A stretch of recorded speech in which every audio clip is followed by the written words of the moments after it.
கோவை மாவட்டம் தடாகம் அடுத்த தாலியூர் பகுதியில் உள்ள வீட்டின் காம்பவுண்ட் சுவர் கேட்டுக்குள் தும்பிக்கையை நுழைத்து காட்டு யானை உணவுப் பொருட்களை தேடும் சிசிடிவி காட்சிகள் வெளியாகியுள்ளது.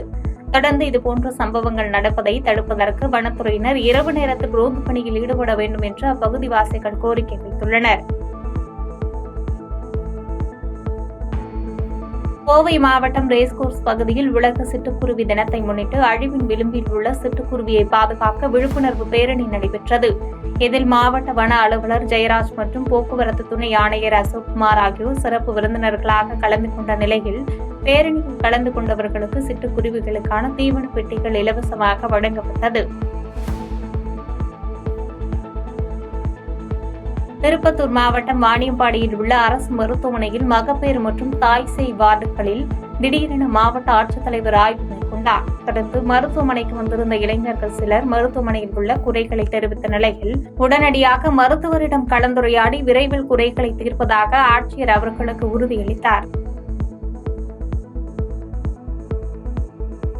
ராணிப்பேட்டை மாவட்டம் அரக்கோணத்தில் உள்ள கணேஷ் நகர் பகுதியில் அடிப்படை வசதிகள் செய்து தரக்கோரி 50க்கும் மேற்பட்ட மக்கள் நகராட்சி அலுவலகத்தில் முற்றுகை போராட்டத்தில் ஈடுபட்டதால் பரபரப்பான சூழல் நிலவியது. தொடர்ந்து அதிகாரிகள் இதற்கு உரிய நடவடிக்கை எடுப்பதாக உறுதியளித்த நிலையில் போராட்டத்தை கைவிட்டு கலைந்து சென்றனர்.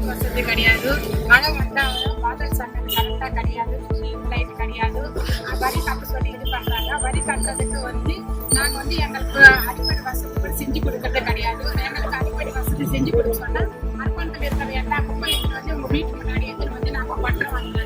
இந்த மாதிரி இருக்கும்போது நாங்க எப்படி வரி கட்ட முடியும்? எங்களுக்கு எல்லாம் அடுப்பு வசதி எல்லாம் தண்ணி கொடுத்து செஞ்சு கொடுத்துருந்தாங்க. குப்பை வாரத்துக்கு ஒரு நாள் கூட வரது கிடையாது. தண்ணி எந்த டயருக்கு விடுறாங்க, எப்படி விடுறாங்க, ஏறி விடுறாங்கன்னு தெரியவே கிடையாது. கேட்டா அதெல்லாம் எங்களுக்கு கண்டிங்க அதுதான் எத்தனை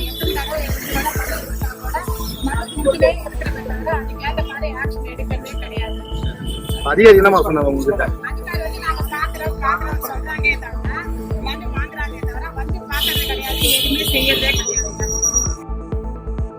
ஈரோடு மாவட்டம் அசோகபுரத்தில் உள்ள தனியார் திருமண மண்டபத்தில் பாட்டாளி மக்கள் கட்சி சார்பில் மாநகர மாவட்ட பொதுக்குழு கூட்டம் நடைபெற்றது. இந்த நிகழ்ச்சியில் மாநகர மாவட்ட தலைவர் பிரபு, மாநில துணைத் தலைவர் எம். எல். பரமசிவம் உள்ளிட்டோர் கலந்து கொண்டனர்.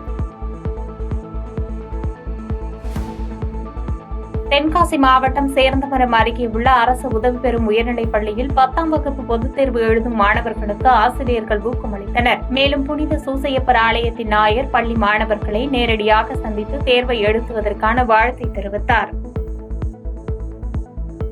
பாதகம் செய்பவரை கண்டால் நாம் பயம் கொள்ளலாகாது பாப்பா.